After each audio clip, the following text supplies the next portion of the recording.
Hello student, again हम लोग आज रिज्यूम कर रहे हैं जो हम लोगों ने कल पढ़ा था। तो हम लोगों ने डिस्कस कर लिया था atomic radius across a period and we have observe that हम लोगों ने ये ऑब्जर्व किया था कि जब हम लोग एक पीरियड में मूव करते हैं from left to right, then we have seen that your atomic radius क्या होता है, डिक्रीज करता है due to increase in nuclear charge, right. तो एटॉमिक रेडियस के डिक्रीज करने के पीछे रीजन क्या है? Increase in nuclear charge and number of shell remains constant. These are the two important factors which result in reducing the atomic radius, correct? So आज हम लोग देखेंगे कि अगर हम लोग एक ग्रुप में जाते हैं, डाउन द ग्रुप जाते हैं, तो क्या होता है एटॉमिक रेडियस में वेरिएशन। क्लियर? सो लुक, आप अगर एक ग्रुप में जाते हो, so this will be your first period, this will be your first one, this will be your second one, third period, fourth. So total there are 7 period, right, in a group. So while considering a vertical column or a group, तो हम लोग यहाँ पे क्या देखते हैं? Suppose यहाँ पे मैं एक ग्रुप ले लेती हूँ लिथियम का, ठीक है।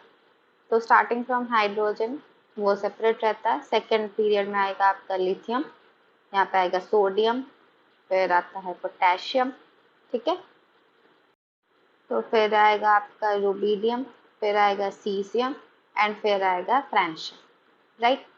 सो जब हम लोग यहाँ पे डाउन द ग्रुप जाते हैं, व्हाट वी ऑब्जर्व इज, आप यहाँ पे अगर देखोगे तो यहाँ पे 2 सेल्स हैं। ओके, आपको पता है ना कि शेल कितना है, वो आप कैसे डिटरमाइन कर सकते हो। सो अगर नहीं पता है, so let me give you a trick to remember कि आपका कौन सा एलिमेंट में कितना सेल रहेगा, ठीक है। So the period number, the element which is placed in which period, the period number will give the number of shell present in the atom, ठीक है। एटम में कितना सेल है, कितना नंबर ऑफ सेल है, वो आप उसके पीरियड नंबर से पता कर सकते हो, राइट। एंड आप उसके वैलेंस इलेक्ट्रॉन से you can determine the group number. For example, अगर आपके वैलेंस सेल में 1, 2 and 3 electrons है, so your group number will be 1 and 2, and for 3 you will just add 10 to it, so 10 plus 3, that is 13. If it is 4 in your valence electron, then it will become, group number will become 14. If it is 5, group number will become 15. If 6, group number becomes 16. 7, then group number becomes 17, and 8, group number becomes 18. Done. So यहाँ पे अगर हम लोग देखें तो lithium is placed in second period, right. तो इसमें कितना सेल आएगा? 2 सेल्स आएंगे, 2 shells. Sodium placed in third period, it will have 3 shells. Potassium will have 4 shell. आप चाहो तो आप चेक कर सकते हो with your electronic configuration too. Rubidium will have 5 cells, cesium will have 6 cells, and francium will have 7 cells. 7 number of cells in his atom. Okay. So यहाँ पे एक थिंग आप ऑब्जर्व करो, 2 shell, 3 shell, 4 shell, 5 shell, 5, 6 and 7। तो क्या हो रहा है कि जब आप लोग डाउन द ग्रुप जा रहे हो, तो यहाँ पे क्या फैक्टर आ रहा है?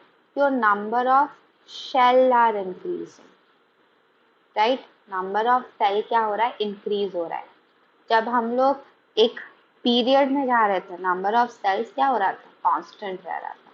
यहाँ पे क्या हो रहा है? नंबर ऑफ सेल इंक्रीज कर रहा है। So that is a difference, correct, mark the difference. Next, यहाँ पे भी क्या हो रहा है? एटॉमिक नंबर, जिसको कि हम लोग Z से डिनोट करते हैं, दैट ऑल्सो इंक्रीजेस, करेक्ट। कल भी मैंने बताया था, अगर एटॉमिक नंबर इंक्रीज कर रहा है तो उसके अंदर जो नंबर ऑफ प्रोटॉन है एंड नंबर ऑफ इलेक्ट्रॉन है वो भी इंक्रीज करेंगे, राइट। नंबर ऑफ प्रोटॉन क्या होगा, इंक्रीज करेगा। नंबर ऑफ प्रोटॉन इंक्रीज करेगा मतलब आपका क्या होगा, न्यूक्लियर चार्ज वो भी क्या होगा, इंक्रीज करेगा। न्यूक्लियर चार्ज कल बताया था प्रीवियस वीडियो में, आप भी देख लेना कि न्यूक्लियर चार्ज क्या रहता है, राइट। न्यूक्लियर चार्ज होता है द चार्ज ऑफ प्रोटॉन। जो फर्स्ट वीडियो है इस चैप्टर का, that is from atomic radius across period, वो प्रीवियस वीडियो में वहां पे मैंने डिस्क्राइब किया था न्यूक्लियर चार्ज क्या होता है। सो वहां पे भी आप लोग देख सकते हो कि न्यूक्लियर चार्ज क्या होगा, इंक्रीज करेगा, करेक्ट। सो जब न्यूक्लियर चार्ज इंक्रीज करेगा, now we will say that force of attraction increase करेगा। कल के मतलब वो प्रीवियस वीडियो के हिसाब से, या फिर आप लोगों ने तो already atomic radius across period पढ़ चुका है, सो उसके हिसाब से आप बताओगे कि फोर्स ऑफ अट्रैक्शन तो इंक्रीज करेगा तो साइज तो डिक्रीज करना चाहिए। नो, यहाँ पे क्या होगा, यहाँ पे फोर्स ऑफ अट्रैक्शन भी क्या होगा, इंक्रीज करेगा। बट वहां पे जब हम लोग एक पीरियड की बात करते हैं तो पीरियड में हम लोग के पास दो फैक्टर आता है, that is number of shell remain constant and constant shell में आपका न्यूक्लियर चार्ज इंक्रीज कर रहा था, ठीक है। इस वजह से फोर्स ऑफ अट्रैक्शन जब बढ़ेगा, फोर्स ऑफ अट्रैक्शन जब बढ़ रहा था तो साइज क्या हुआ, साइज या फिर आपका रेडियस क्या हुआ, डिक्रीज किया। बट यहाँ पे आप लोग अगर देखोगे तो nuclear charge is also a factor which is increasing, keeping in mind हमारा शेल नंबर भी क्या कर रहा है, इंक्रीज कर रहा है। So what will happen is the number of cell will be the dominant factor, and जिसके वजह से number of cells becomes a dominant factor, and जिसके वजह से ओवरऑल अगर हम लोग देखेंगे as compared to the number of cell increasing and nuclear charge increasing, we will see that overall हम लोग को क्या मिलेगा कि size increases, right? So while moving down a group, size of the atom increases because there comes on adding one more cell as we move from one step to the other. ठीक है, तो आप एक factor देखो, यहाँ पे suppose एक nucleus है और यहाँ पे पहले दो शेल था, तो यहाँ पे उसके हिसाब से सपोज आपने 3 इलेक्ट्रॉन रखा, फॉर एग्जाम्पल मैं लिथियम की बात कर रही हूँ, ठीक है। जब आप सोडियम में जा रहे हो वहां पे तो नंबर ऑफ इलेक्ट्रॉन भी बढ़ रहे हैं, नंबर ऑफ प्रोटॉन भी बढ़ रहा है, लेकिन साथ में सेल भी तो इंक्रीज कर रहा है, राइट। तो सेल अगर इंक्रीज करेगा तो साइज तो ऑटोमेटिकली बढ़ेगा ना, क्योंकि वहां पे और एक कमरा आप बता सकते हो या फिर और एक सेक्शन ऐड होता जा रहा है हर बार में, और एक स्पेस ऐड होता जा रहा है। 4 सेल्स, यहाँ पे न्यूक्लियर चार्ज बढ़ता है लेकिन साथ ही साथ तो वहां पे और एक कंपार्टमेंट भी तो बढ़ रहा है ना, तो इसके वजह से क्या होगा, साइज आपका इंक्रीज करेगा, ठीक है। Hope you are clear with it. तो यहाँ पे हम लोगों ने एटॉमिक रेडियस को कंप्लीट किया, तो यहाँ पे आप लोग को कंक्लूजन क्या मिला, वाइल एटॉमिक रेडियस अगर हम लोग पीरियड में जाएंगे तो ये क्या करेगा, डिक्रीज करेगा, अगर हम लोग ग्रुप में जाएंगे तो ये क्या करेगा, इंक्रीज। तो ये क्या है, this is your general concept, this is your general thing, ठीक है। So there are certain exception also, there will be certain exception. So exception क्या है, तो यहाँ पे एक्सेप्शन केस कहाँ पे आता है, आपका सेकेंड पीरियड, ठीक है। वर्ड से एक्सेप्शन देखो, जब आप लोग सेकेंड पीरियड के एलिमेंट देखते हो तो आपका आता है lithium, beryllium, boron, carbon, nitrogen, oxygen, fluorine and neon. तो लिथियम टू नाइट्रोजन जाओगे आपका साइज डिक्रीज करेगा as per the factor we have studied for the general trend while moving across a period. But जब आप लोग nitrogen to oxygen जाओगे, ठीक है, नाइट्रोजन टू ऑक्सीजन जाओगे तो क्या होगा, साइज इंक्रीज करेगा, and while we move from oxygen to fluorine again क्या होगा, साइज आपका डिक्रीज करेगा, ठीक है। तो यहाँ पे एक्सेप्शन आ रहा है for oxygen, nitrogen and fluorine. So what happens when we move from nitrogen to oxygen, पहले उसको डिस्कस करते हैं। तो अगर मैं नाइट्रोजन का कन्फिग्रेशन लिखूं, so it will be 1s2 2s2 and 2p3, right. Oxygen का उस जगह पे अगर लिखेंगे, so it will become 1s2 2s2 and 2p4, correct? So if I'll represent this electronic configuration in your orbital diagram or in this block, you see we have 2p and we have 3 electrons, correct? And 2s2, correct?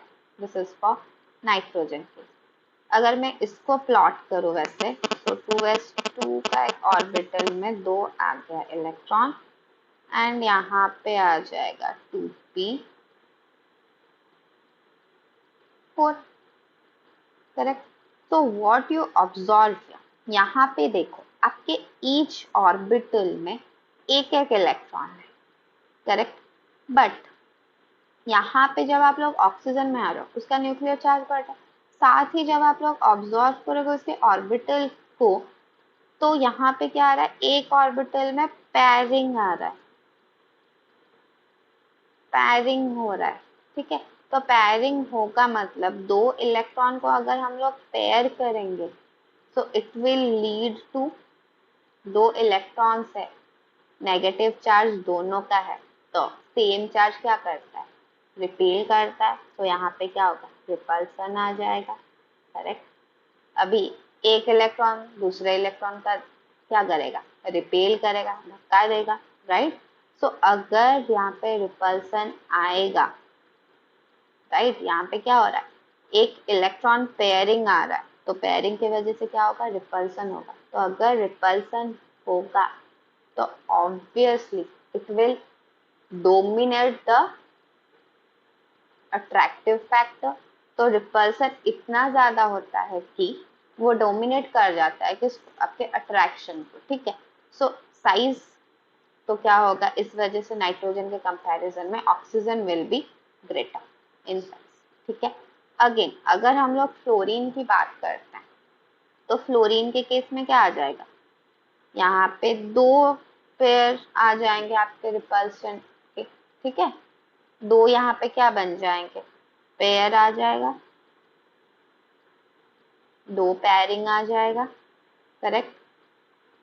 Fluorine का अगर आप लोग देखोगे तो it will be 1s2 2s2 and 2p5, तो 2p5 कर रहा है, तो आप अगर ऑर्बिटल फैक्टर देखोगे तो यहाँ पे क्या आ जाएगा, 1s2 का एंड 2p5 के लिए यहाँ पे 2 पेयरिंग आप लोग ऑब्जर्व कर सकते हो।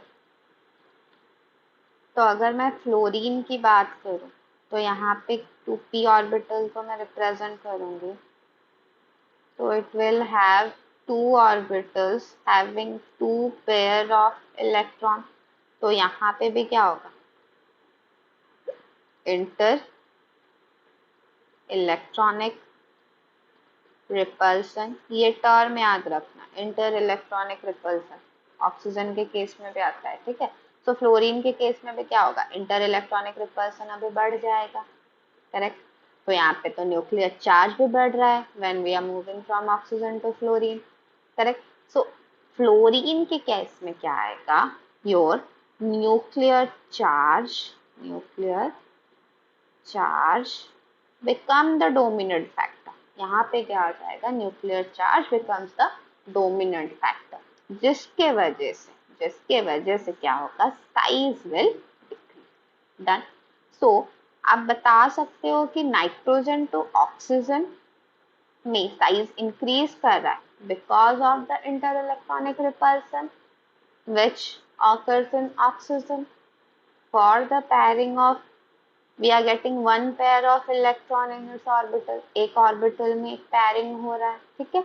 एंड फ्लोरीन के केस में भी क्या आ रहा है, inter electronic repulsion, but nuclear charge is the dominant factor. यहाँ पे क्या था, ऑक्सीजन के केस में inter electronic repulsion became the dominant factor, ठीक है? तो यहाँ पे हम लोगों ने एक वर्ड सीखा, इंटर इलेक्ट्रॉनिक रिपल्सन।